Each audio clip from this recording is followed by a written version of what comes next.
أعوذ بالله من الشيطان الرجيم. بسم الله الرحمن الرحيم. ياسين والقرآن الحكيم إنك لمن المرسلين على صراط مستقيم. تنزيل العزيز الرحيم لتنذر قوما ما أنذر آباؤهم فهم غافلون. لقد حق القول على أكثرهم فهم لا يؤمنون. إنا جعلنا في أعناقهم مغلالا فهي إلى الأذقان فهم مقمحون. وجعلنا من بين أيديهم سدا ومن خلفهم سدا فأغشيناهم فهم لا يبصرون. وسواء عليهم أأنذرتهم أم لم تنذرهم لا يؤمنون. إنما تنذر من اتبع الذكر وخشي الرحمن بالغيب فبشره بمغفرة وأجر كريم. إنا نحن نحيي الموتى ونكتب ما قدموا وآثارهم وكل شيء أحصيناه في إمام مبين. واضرب لهم مثلا أصحاب القرية إذ جاءها المرسلون إذ أرسلنا إليهم اثنين فكذبوهما فعززنا بثالث فقالوا إنا إليكم مرسلون. قالوا ما أنتم إلا بشر مثلنا وما أنزل الرحمن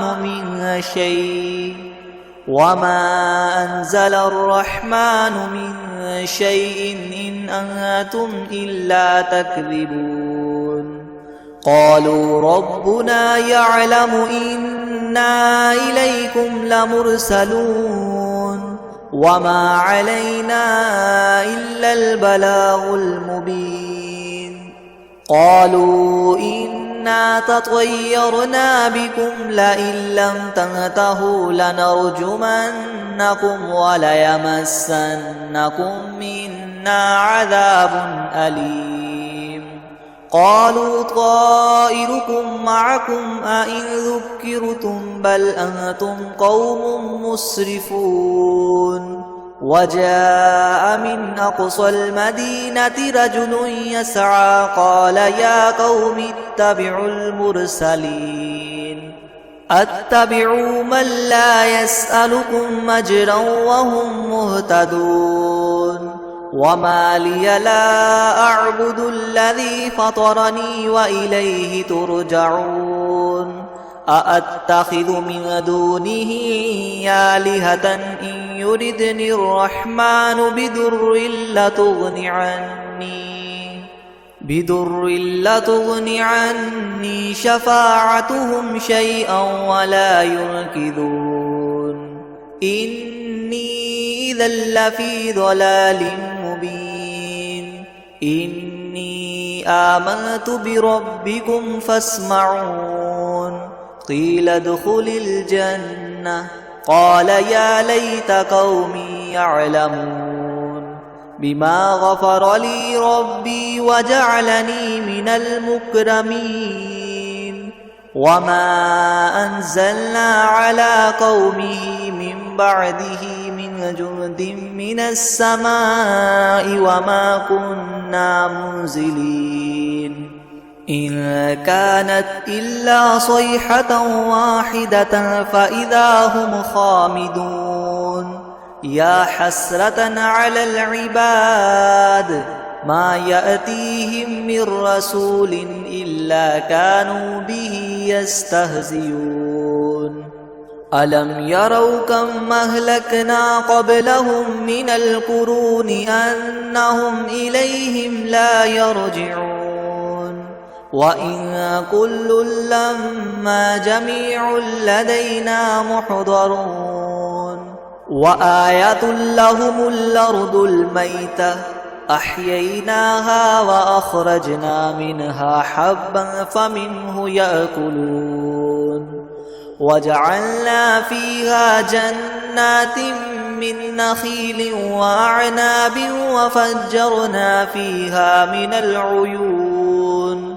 ليأكلوا من ثمره وما عملته أيديهم أفلا يشكرون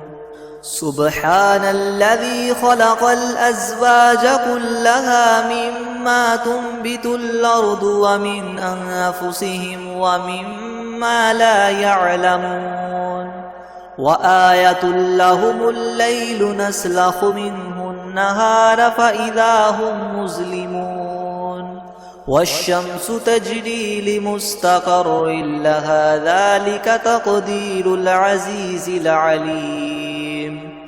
والقمر قدرناه منازل حتى عاد كالعرجون القديم لا الشمس ينبغي لها أن تدرك القمر ولا الليل سابق النهار وكل في فلك يسبحون وآية لهم أنا حملنا ذريتهم في الفلك المشحون وخلقنا لهم من مثله ما يركبون وإن نشأ نغرقهم فلا صريخ لهم ولا هم ينقذون إلا رحمة منا ومتاعا إلى حين وإذا قيل لهم اتقوا ما بين أيديكم وما خلفكم لعلكم ترحمون وما تأتيهم من آية من آيات ربهم إلا كانوا عنها معرضين وإذا قيل لهم انفقوا مما رزقكم الله قال الذين كفروا للذين آمنوا ونطعم من لو يشاء الله وطعمه إن أنتم إلا في ضلال مبين ويقولون متى هذا الوعد إن كنتم صادقين ما ينظرون إلا صيحة واحدة تأخذهم وهم يخصمون فلا يستطيعون توصية ولا إلى أهلهم يرجعون ونفخ في الصور فإذا هم من الأجداث إلى ربهم ينسلون قالوا يا ويلنا من بعثنا من مرقدنا هذا ما وعد الرحمن وصدق المرسلون إن كانت إلا صيحة واحدة فإذا هم جميع لدينا محضرون فاليوم لا تظلم نفس شيئا ولا تجزون إلا ما كنتم تعملون إن أصحاب الجنة اليوم في شغل فاكهون هم وأزواجهم في ظلال على الأرائك متكئون لهم فيها فاكهة ولهم ما يدعون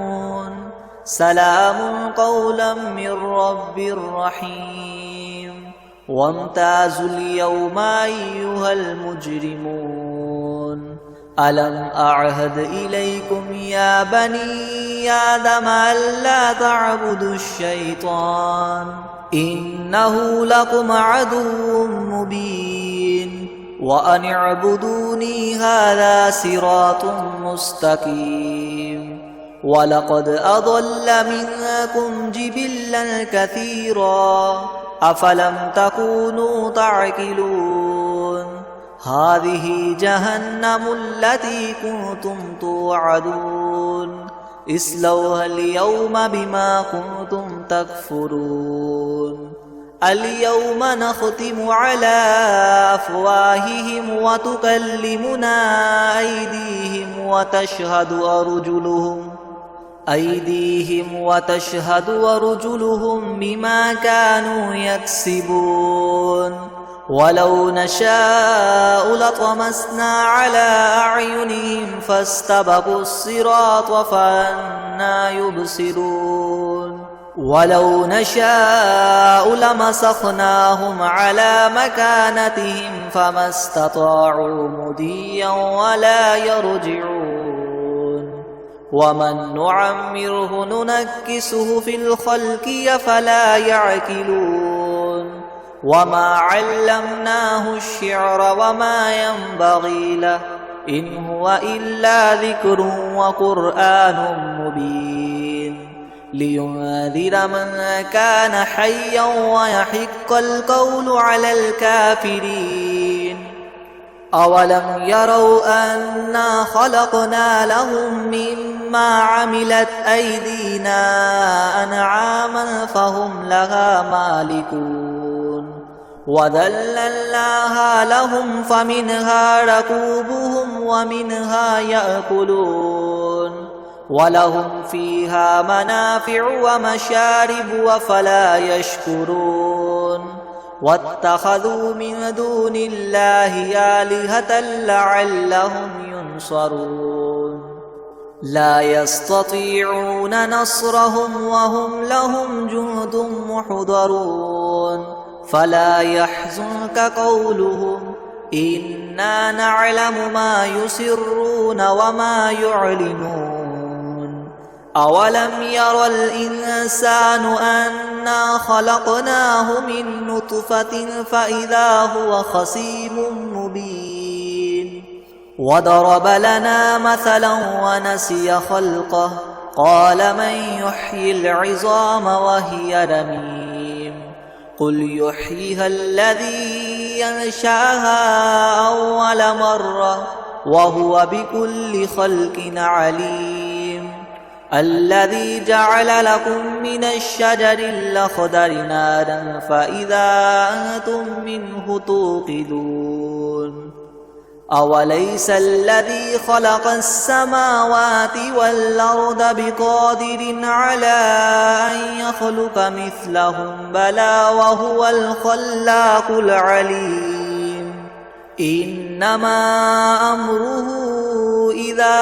أراد شيئا أن يقول له كن فيكون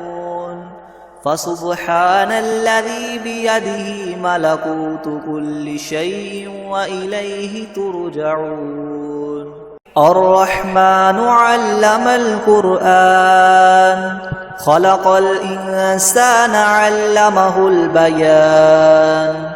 الشمس والقمر بحسبان والنجم والشجر يسجدان والسماء رفعها ووضع الميزان ألا تطغوا في الميزان وأقيموا الوزن بالقسط ولا تخسروا الميزان والأرض وضعها للأنام فيها فاكهة والنخل ذات الأكمام والحب ذو العصف والريحان فبأي آلاء ربكما تكذبان خلق الإنسان من صلصال كالفخار وخلق الجان من مارج من نار فبأي آلاء ربكما تكذبان رب المشرقين ورب المغربين فبأي آلاء ربكما تكذبان مرج البحرين يلتقيان بينهما برزخ لا يبغيان فبأي آلاء ربكما تكذبان يخرج منهما اللؤلؤ والمرجان فبأي آلاء ربكما تكذبان وله الجوار المنشآت في البحر كالأعلام فبأي آلاء ربكما تكذبان كل من عليها فان ويبقى وجه ربك ذو الجلال والإكرام فبأي آلاء ربكما تكذبان يسأله من في السماوات والأرض كل يوم هو في شأن فبأي آلاء ربكما تكذبان سنفرغ لكم أيها الثقلان فبأي آلاء ربكما تكذبان يا معشر الجن والإنس إن استطعتم أن تنفذوا من أقطار السماوات والأرض فانفذوا لا تنفذون إلا بسلطان فبأي آلاء ربكما تكذبان يرسل عليكما شواظ من نار ونحاس فلا تنتصران فبأي آلاء ربكما تكذبان فإذا انشقت السماء فكانت وردة كالدهان فبأي آلاء ربكما تكذبان فيومئذ لا يسأل عن ذنبه إنس ولا جان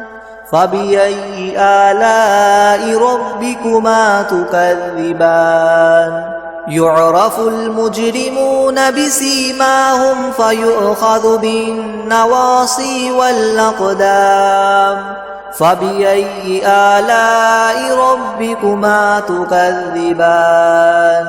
هذه جهنم التي يكذب بها المجرمون يطوفون بينها وبين حميم آن فبأي آلاء ربكما تكذبان ولمن خاف مقام ربه جنتان فبأي آلاء ربكما تكذبان ذواتا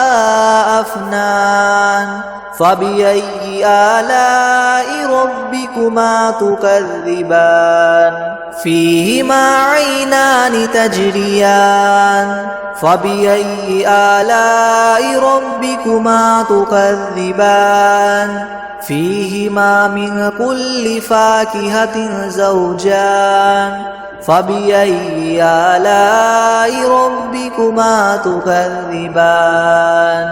متكئين على فرش بطائنها من استبرق وجنى الجنتين دان فبأي آلاء ربكما تكذبان فيهن قاصرات الطرف لم يطمثهن إنس قبلهم ولا جان فبأي آلاء ربكما تكذبان كأنهن الياقوت والمرجان فبأي آلاء ربكما تكذبان هل جزاء الإحسان إلا الإحسان فبأي آلاء ربكما تكذبان ومن دونهما جنتان فبأي آلاء ربكما تكذبان مدهامتان فبأي آلاء ربكما تكذبان فيهما عينان نضاختان فبأي آلاء ربكما تكذبان فيهما فاكهة ونخل ورمان فبأي آلاء ربكما تكذبان فيهن خيرات حسان فبأي آلاء ربكما تكذبان حور مقصورات في الخيام فبأي آلاء ربكما تكذبان لم يطمثهن إنس قبلهم ولا جان فبأي آلاء ربكما تكذبان متكئين على رفرف خضر وعبقري حسان فبأي آلاء ربكما تكذبان تبارك اسم ربك ذي الجلال والإكرام بسم الله الرحمن الرحيم ياسين والقرآن الحكيم إنك لمن المرسلين على صراط مستقيم تنزيل العزيز الرحيم لتنذر قوما ما أنذر آباؤهم فهم غافلون لقد حق القول على أكثرهم فهم لا يؤمنون إنا جعلنا في أعناقهم مغلالا فهي إلى الأذقان فهم مقمحون وجعلنا من بين أيديهم سدا ومن خلفهم سدا فأغشيناهم فهم لا يبصرون وسواء عليهم أأنذرتهم أم لم تنذرهم لا يؤمنون إنما تنذر من اتبع الذكر وخشي الرحمن بالغيب فبشره بمغفرة وأجر كريم إنا نحن نحيي الموتى ونكتب ما قدموا وآثارهم وكل شيء أحصيناه في إمام مبين واضرب لهم مثلا أصحاب القرية إذ جاءها المرسلون إذ أرسلنا إليهم اثنين فكذبوهما فعززنا بثالث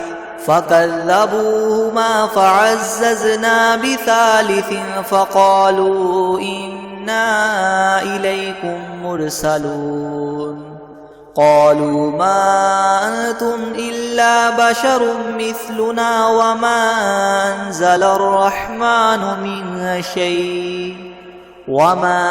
أنزل الرحمن من شيء إن أنتم إلا تكذبون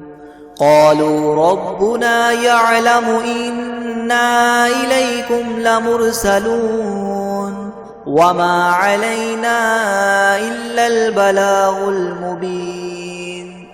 قالوا إنا تطيرنا بكم لئن لم تنتهوا لنرجمنكم وليمسنكم منا عذاب أليم قالوا طائركم معكم أئن ذكرتم بل أنتم قوم مسرفون وجاء من أقصى المدينة رجل يسعى قال يا قوم اتبعوا المرسلين أتبعوا من لا يسألكم أجرا وهم مهتدون وما لي لا أعبد الذي فطرني وإليه ترجعون أأتخذ من دونه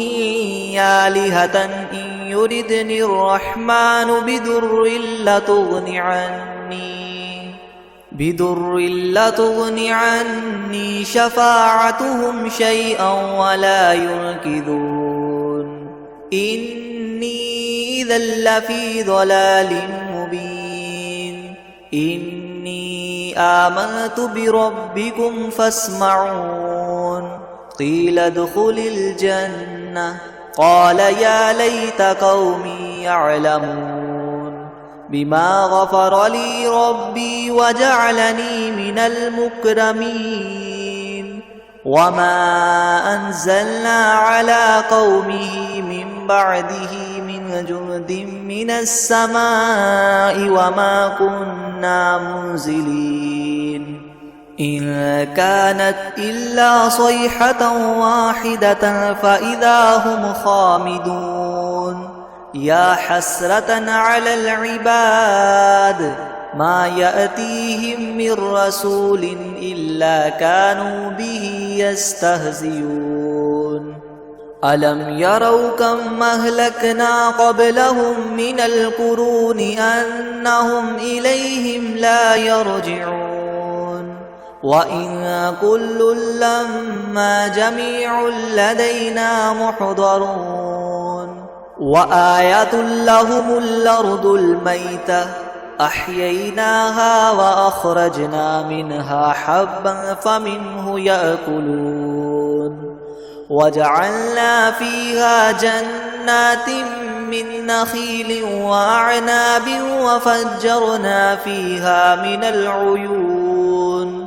ليأكلوا من ثمره وما عملته أيديهم أفلا يشكرون سبحان الذي خلق الأزواج كلها مما تنبت الأرض ومن أنفسهم ومما لا يعلمون وآية لهم الليل نسلخ منه النهار فإذا هم مظلمون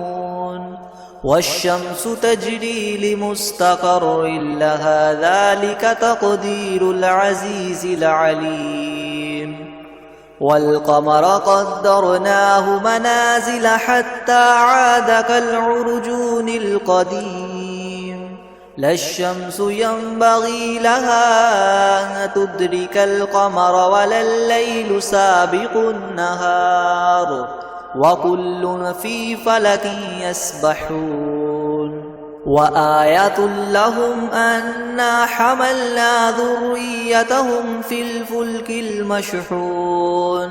وخلقنا لهم من مثله ما يركبون وإن نشأ نغرقهم فلا صريخ لهم ولا هم ينقذون إلا رحمة منا ومتاعا إلى حين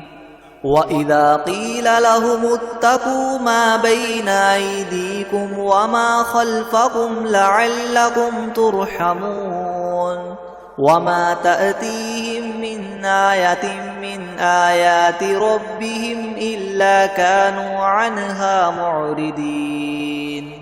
وإذا قيل لهم انفقوا مما رزقكم الله قال الذين كفروا للذين آمنوا ونطعم من لو يشاء الله وطعمه إن أنتم إلا في ضلال مبين ويقولون متى هذا الوعد إن كنتم صادقين ما ينظرون إلا صيحة واحدة تأخذهم وهم يخصمون فلا يستطيعون توصية ولا إلى أهلهم يرجعون ونفخ في الصور فإذا هم من الأجداث إلى ربهم ينسلون قالوا يا ويلنا من بعثنا من مرقدنا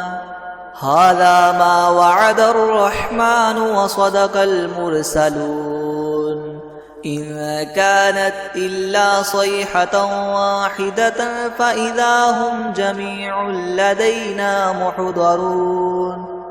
فاليوم لا تظلم نفس شيئا ولا تجزون إلا ما كنتم تعملون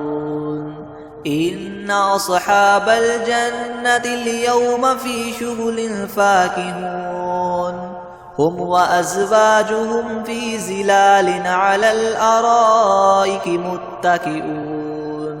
لهم فيها فاكهة ولهم ما يدعون سلام قولا من رب رحيم وامتازوا اليوم أيها المجرمون ألم أعهد إليكم يا بني آدم ألا تعبدوا الشيطان إنه لكم عدو مبين وأن اعبدوني هذا صراط مستقيم ولقد أضل منكم جبلا كثيرا أفلم تكونوا تعقلون هذه جهنم التي كنتم توعدون اصلوها اليوم بما كنتم تكفرون اليوم نختم على أفواههم وتكلمنا أيديهم وتشهد أرجلهم بما كانوا يكسبون ولو نشاء لطمسنا على أعينهم فاستبقوا الصراط فأنى يبصرون ولو نشاء لمسخناهم على مكانتهم فما استطاعوا مضيا ولا يرجعون ومن نعمره ننكسه في الخلق أفلا يعقلون وما علمناه الشعر وما ينبغي له إن هو إلا ذكر وقرآن مبين لينذر من كان حيا ويحق القول على الكافرين أولم يروا أنا خلقنا لهم مما عملت أيدينا أنعاما فهم لها مالكون وذللناها لهم فمنها ركوبهم ومنها يأكلون ولهم فيها منافع ومشارب أفلا يشكرون واتخذوا من دون الله آلهة لعلهم ينصرون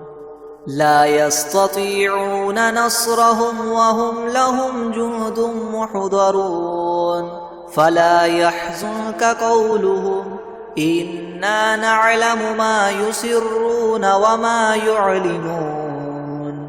أولم ير الإنسان أنا خلقناه من نطفة فإذا هو خصيم مبين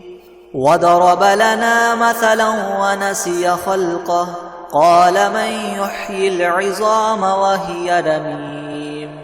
قل يحييها الذي ينشأها أول مرة وهو بكل خلق عليم الذي جعل لكم من الشجر الأخضر نارا فإذا أنتم منه توقدون أوليس الذي خلق السماوات والأرض بقادر على أن يخلق مثلهم بلى وهو الخلاق العليم إنما أمره إذا أراد شيئا أن يقول له كن فيكون فسبحان الذي بيده ملكوت كل شيء وإليه ترجعون الرحمن علم القرآن خلق الإنسان علمه البيان الشمس والقمر بحسبان والنجم والشجر يسجدان والسماء رفعها ووضع الميزان ألا تطغوا في الميزان وأقيموا الوزن بالقسط ولا تخسروا الميزان والأرض وضعها للأنام فيها فاكهة والنخل ذات الأكمام والحب ذو العصف والريحان فبأي آلاء ربكما تكذبان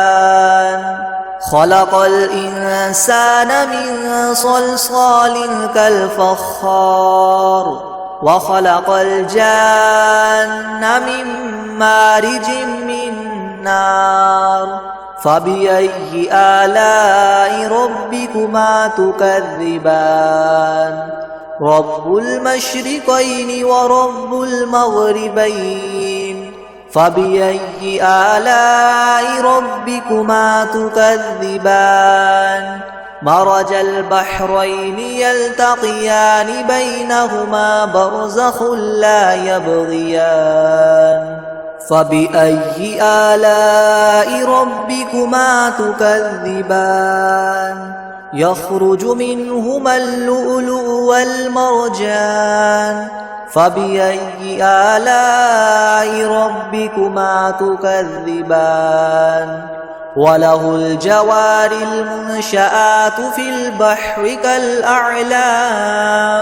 فبأي آلاء ربكما تكذبان كل من عليها فان ويبقى وجه ربك ذو الجلال والإكرام فبأي آلاء ربكما تكذبان يسأله من في السماوات والأرض كل يوم هو في شأن فبأي آلاء ربكما تكذبان سنفرغ لكم أيها الثقلان فبأي آلاء ربكما تكذبان يا معشر الجن والإنس إن استطعتم أن تنفذوا من أقطار السماوات والأرض فانفذوا لا تنفذون إلا بسلطان فبأي آلاء ربكما تكذبان يرسل عليكما شواظ من نار ونحاس فلا تنتصران فبأي آلاء ربكما تكذبان فإذا انشقت السماء فكانت وردة كالدهان فبأي آلاء ربكما تكذبان فيومئذ لا يسأل عن ذنبه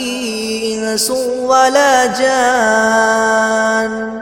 فبأي آلاء ربكما تكذبان يعرف المجرمون بسيماهم فيؤخذ بالنواصي والأقدام فبأي آلاء ربكما تكذبان هذه جهنم التي يكذب بها المجرمون يطوفون بينها وبين حميم آن فبأي آلاء ربكما تكذبان ولمن خاف مقام ربه جنتان فبأي آلاء ربكما تكذبان ذواتا أفنان فبأي آلاء ربكما تكذبان فيهما عينان تجريان فبأي آلاء ربكما تكذبان فيهما من كل فاكهة زوجان فبأي آلاء ربكما تكذبان متكئين على فرش بطائنها من استبرق وجنى الجنتين دان فبأي آلاء ربكما تكذبان فيهن قاصرات الطرف لم يطمثهن إنس قبلهم ولا جان